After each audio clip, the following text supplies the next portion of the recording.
Hello guys, कैसे हैं आप सभी लोग। आई होप सभी लोग ठीक होंगे। तो आज हम एंगर यानी क्रोध में बोले जाने वाले डेली यूज सेंटेंसेस के बारे में, फ्रेज के बारे में और वर्ड्स के बारे में जानेंगे। तो पहला सेंटेंस है हमारा, तुम समझते क्या हो अपने आप को।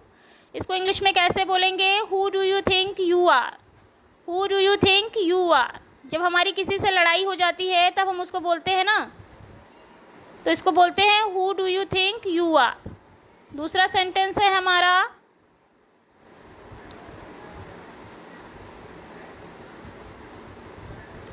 मेरे रास्ते में आना बंद कर दो।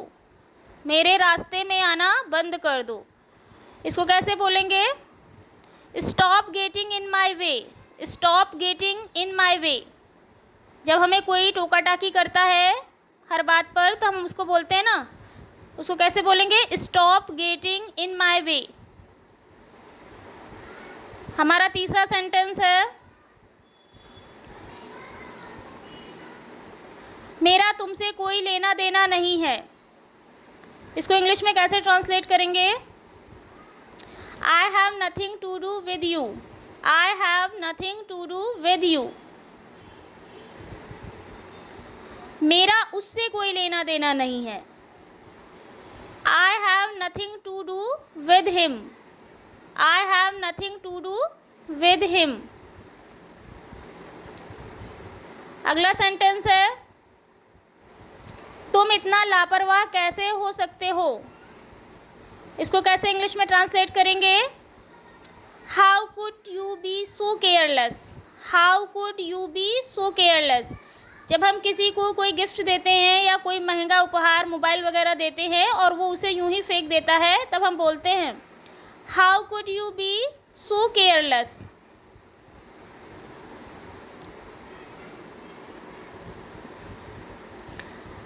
अगला सेंटेंस है हमारा, मैं तुम्हें नहीं छोड़ूंगा। मैं तुम्हें नहीं छोड़ूंगा। इसको इंग्लिश में कैसे ट्रांसलेट करेंगे? I won't spare you. I won't spare you. जब दो लोगों में बहस होती है तब एक दूसरे को बोलते हैं ना, मैं तुम्हें नहीं छोड़ूंगा, तो बोलेंगे आई वॉन्ट स्पेयर यू। और हाँ, एक बात याद रखना, विल नॉट को शॉर्ट में वॉन्ट बोलते हैं।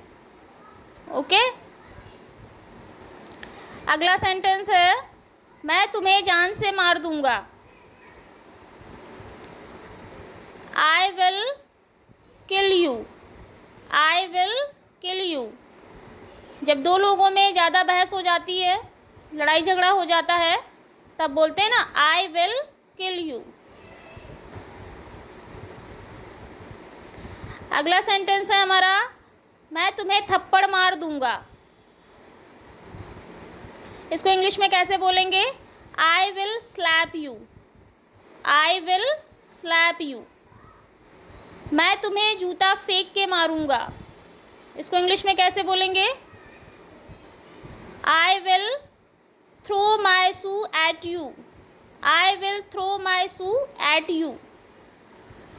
अगला सेंटेंस है हमारा, मैं तुम्हें दिखाऊंगा कि मैं कौन हूँ। इसको इंग्लिश में कैसे बोलेंगे? I will show you who I M. I will show you who I M. जब दो लोगों में लड़ाई होती है तो हम ये सेंटेंस का यूज़ करते हैं, I will show you who I M. अगला सेंटेंस है हमारा, तू जानता नहीं है मैं कौन हूँ। फिर दूसरा बोलता है, you have no idea who I am. You have no idea who I am. तुम जानते नहीं हो कि तुम किससे साथ पंगा ले रहे हो। या फिर इसको बोल सकते हैं, तुम जानते नहीं हो कि तुम किसके मुंह लग रहे हो। इसको कैसे बोलेंगे? You have no idea who are you messing with. You have no idea who are you messing with. अगला सेंटेंस है हमारा, तुम गलत आदमी से पंगा ले रहे हो। इसको इंग्लिश में कैसे ट्रांसलेट करेंगे? You are messing with the wrong guy, you are messing with the wrong guy. Next, मुझे परवाह नहीं है कि तुम कौन हो, यानी कि I don't care who you are, I don't care who you are. अपनी औकात में रहो, be in your limit, be in your limit. जब दो लोग आपस में ज़्यादा बहस करते हैं और वो एक दूसरे को अपशब्द बोलते हैं, तब बोलते हैं ना B in your limits. Next sentence है हमारा, अपने काम से काम रखो, यानी कि mind your own business, mind your own business.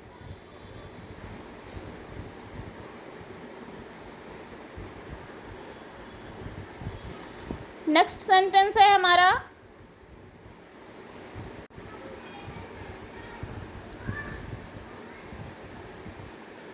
बकवास बंद करो।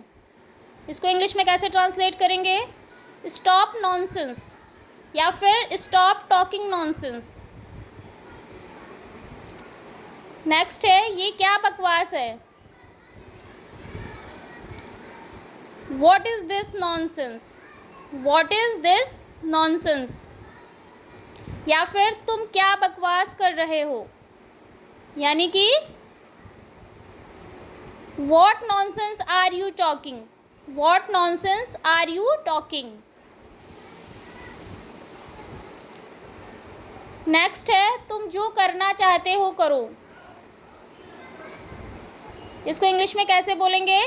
Do what you gotta do, do what you gotta do. या फिर इसको ऐसे भी बोल सकते हैं, do whatever you want to do, do whatever you want to do.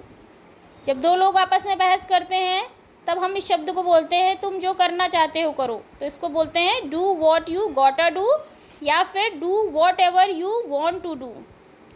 और हाँ, ये बात ध्यान रखना कि हैव गॉट टू को शॉर्ट में गोटा बोलते हैं, ठीक है, या फिर हैव गॉट को भी गोटा बोलते हैं। ओके, चलिए यहाँ तक आपको समझ में आ गया।